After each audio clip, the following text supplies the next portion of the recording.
Hello, welcome back to your stats course. I'm going to decorate these slides on this lesson with abstract art from Australia. And I just wanted to say that I am enjoying teaching you, and I hope that you're enjoying the learning as much as I'm enjoying teaching you. If you're taking this course as a series of mini-courses, this lesson marks the beginning of mini-course number 3, in which we'll visit the following topics. You'll see these in purple on the slide: regression, prediction, probability, sampling, and interval estimation. So these will be chapters 8 through 10. Chapter 8, Regression and Prediction.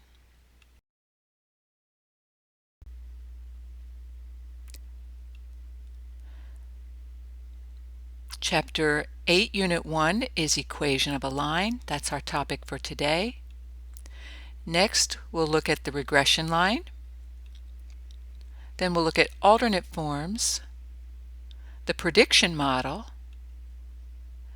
and let's get started with Unit 1. Our topics are as follows. We'll look at independent versus dependent variables. We'll answer the question, why use regression? We'll talk about the regression line, a concept. We'll look at the equation of a line. Why use regression? We use regression a lot in statistics. Regression is a tool that will help you predict value on one variable based on the values of another variable or set of variables. For example, suppose you have data on high school students' resiliency scores and on their GPAs from their freshman year in college. You have a hypothesis that a student's resilience helps them succeed in college. You can create a regression model that will test this hypothesis. Suppose you find the relationship is significant and positive, meaning students who are more resilient end up with higher GPAs at the end of freshman year in college, and students who are less resilient have lower GPAs at the end of freshman year in college. There are all kinds of helpful applications of this knowledge. For example, if you believe the effect is causal, that is, you believe resiliency causes students to work harder in the face of obstacles, and this leads to higher GPAs, you could experiment with a soft skills workshop or a mini-course aimed to improve students' resiliency. This may lead to better success in college and higher GPAs. A course like this could be a good way to get students ready for the rigors of college. Another way a regression model is useful would be to predict a student's probability of success in college.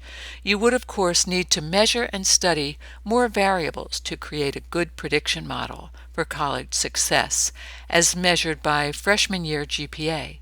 But suppose you find 5 variables predict 50% of the variability in GPA. You could then collect data on these 5 variables for any high school senior and plug the numbers into your regression equation to predict his or her freshman year GPA. Now that you understand the properties of the bivariate normal distribution from Chapter 7, you have the statistical structure you need to understand how regression works for these kinds of useful purposes. So let's go over these ideas in sum to create a prediction model. For example, suppose you want to know whether a set of 5 soft skill variables, such as resiliency, self-awareness, social skill, etc., predict college success as measured by freshman year GPA. You can create a workshop or mini-course to teach students these soft skills. If you want to predict an estimate for an individual, suppose you have data on one individual on each of the 5 soft skill variables. You can use this data to predict their freshman year GPA.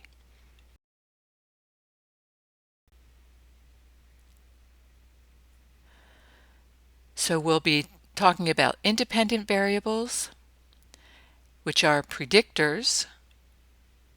They're also called input variables.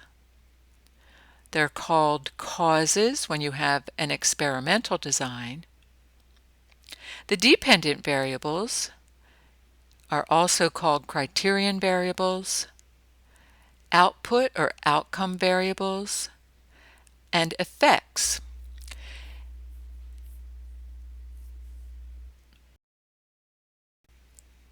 In discussing correlation, the distinction between X and Y was irrelevant up until this point, but this is not so when we talk about the topic of regression.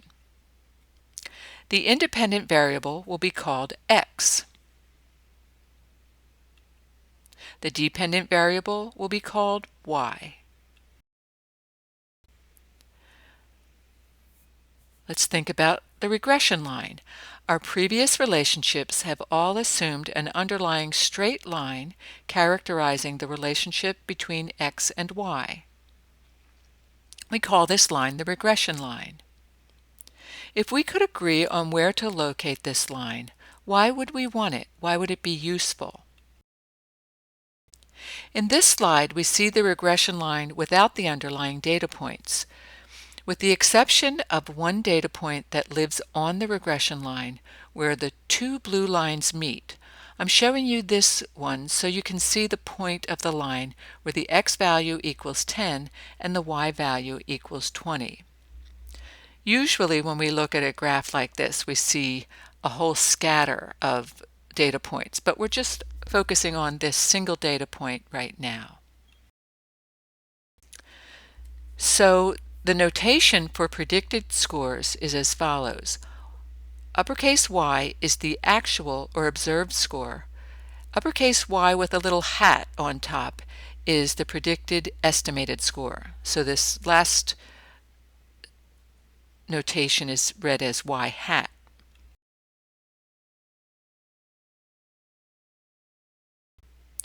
Our strategy is as follows.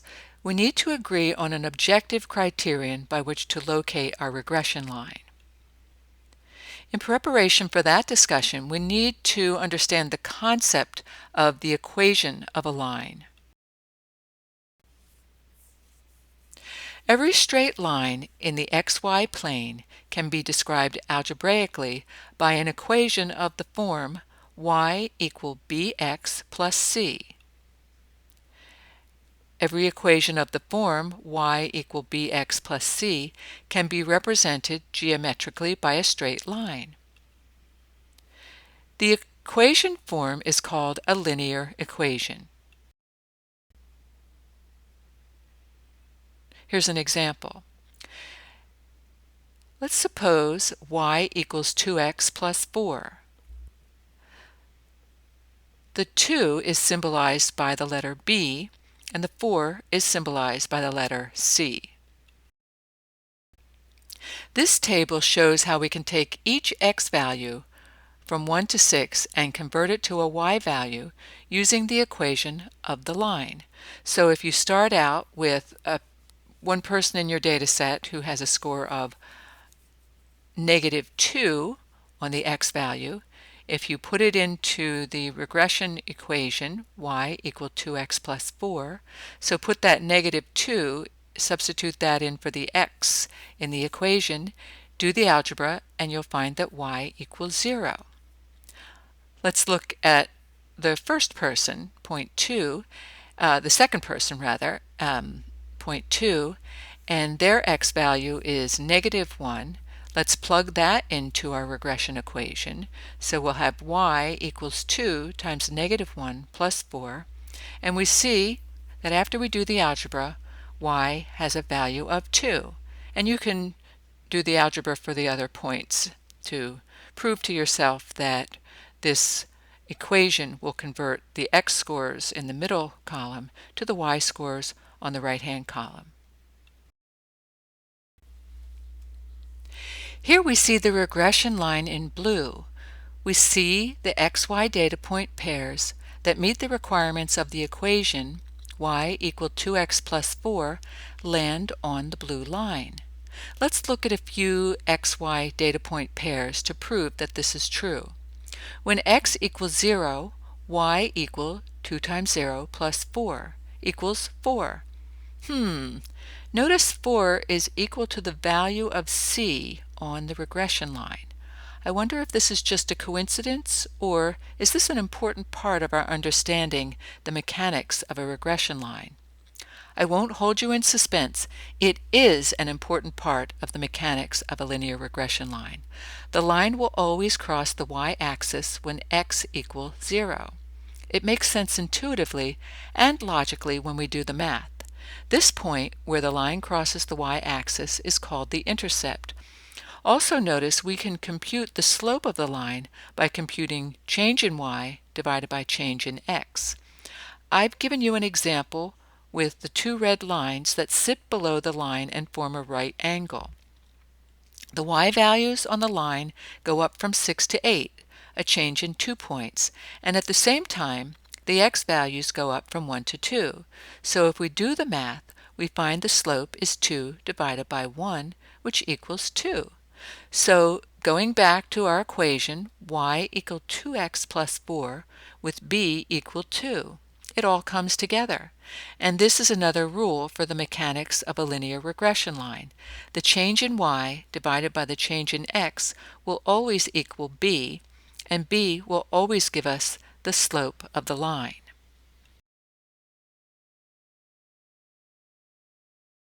To recap the mechanics of the intercept of the linear regression line, note that the line crosses the y-axis at 4. The original equation was y equaled 2x plus 4. The constant term c in the general linear form, y equal bx plus c, is called the intercept. Y equals c when x equals 0.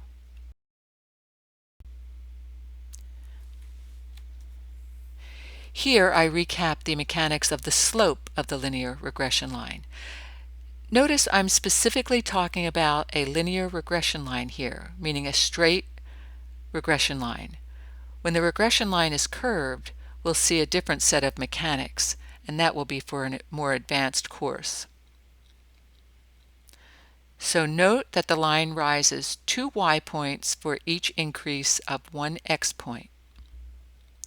The original equation was y equal 2x plus 4. The multiplicative term b in the general linear form y equal bx plus c is called the slope. B is the rate of change for y per unit 1 point change in x. Let's do another example. So here's an equation of a different regression line. Y equal negative x divided by 2 minus 2. So if we look carefully at this equation, we can see that b, the slope, is equal to negative 1/2, and c, the intercept, is equal to negative 2. Here are 6 data points that will prove the rules about linear regression lines. So if we look at the first person, point 1, with an x-score of negative 6, if we plug that negative 6 into our regression equation, negative 0.5 times negative 6 minus 2, we come up with a y-score of 1. And if we do the same thing with point 2, which has an x value of negative 4, put that into our regression equation, and we'll find that y has a value of 0. And then, if you'd like, you can do the algebra for the other points and prove to yourself that when we convert our x-scores to y-scores using our linear regression equation, you will get the numbers listed here. The regression line crosses the y-axis at negative 2, the same place where x equals 0. This is the intercept, symbolized as c in our equation. And the slope of the line, shown by the red right angle above the line, equals change in y, so y moves down 1/2 of a unit from negative 3 to negative 3.5, and x moves up 1 unit from 2 to 3. This is the slope symbolized as b in our equation.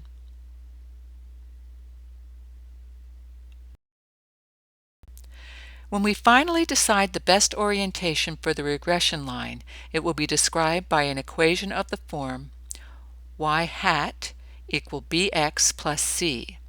Notice the y value has a little hat above it circled in red. Why did we change the y in the equation to a y hat? We'll see on the next slide. This is a repeat of the graph we saw before.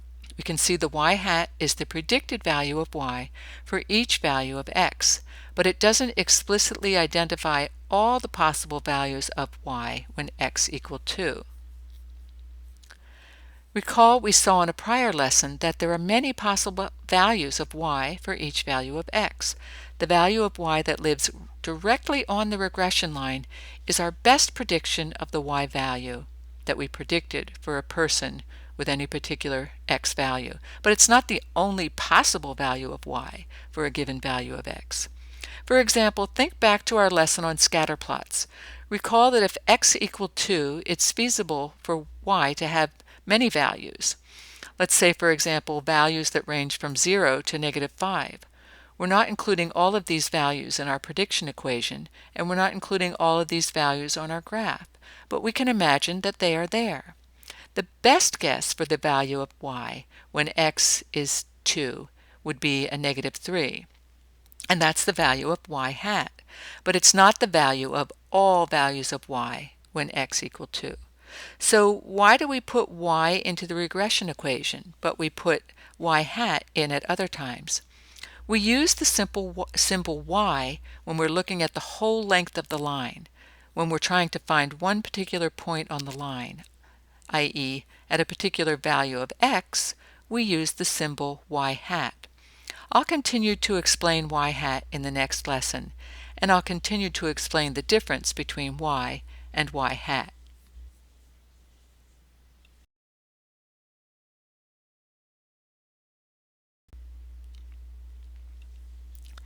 So we've covered the equation of a line. Next up is Unit 2, the regression line. Unit 3, alternate forms. Unit 4, the prediction model. The regression line is up next.